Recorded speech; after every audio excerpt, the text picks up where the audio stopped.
Good morning, guys. How you doing? So, a quick recap. We called some weeks ago about this 17th of March, as last month. Anyway, so we are after taking out this old I, this external liquidity. I told us that we are anticipating that price will come to take out these equal I's, and price did just that. However, there was something we were looking at. We had this huge fair value gap. Even though we were expecting price to come in, so 50% before moving up, but we said if price does something, it would respond to the buy. That is, there are times price will not get to the 50% of your wide weekly fair value gap, so you might not have to wait until the 50% FEG is filled, which is your consequent encroachment. Now, for us not to, okay, now if price did not get to your 50% consequent encroachment, how then can you engage the market?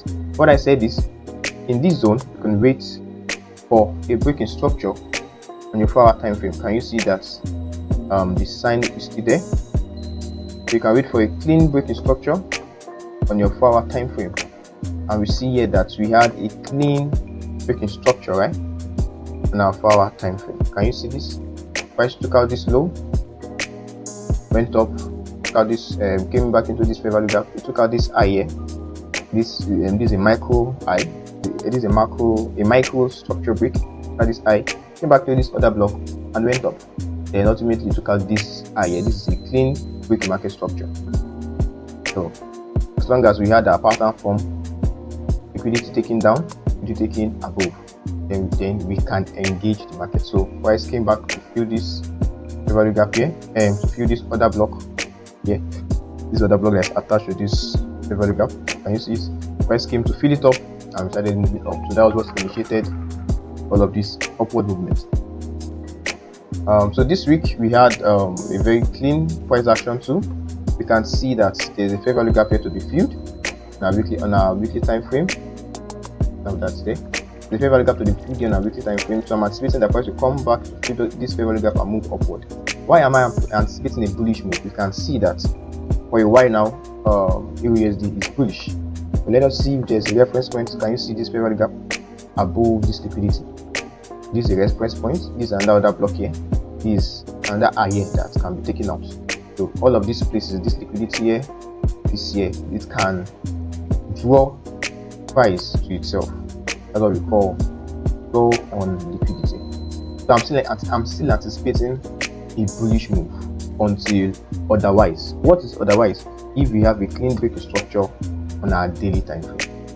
But until then, I'm still anticipating a clean PMS. So presently, what can we do? Presently, we see that price have taken out this high. This is another block, and here is another block here. Even though we have two zones that we can look out to for price to get to before we engage the market. This is another block on your daily time frame, and this is another block on daily time. So we were expecting a clean BMS here on our M15. However, let's see if we can refine that to our 4-hour. Remember, I always reiterate that you want to pay attention to your 4-hour time frame as an intraday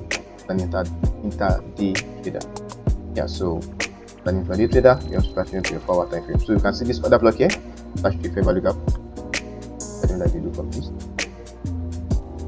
So you can see when you send your tool to the back, makes the candles more bold, and all of this will not cover it. Can you see this one now?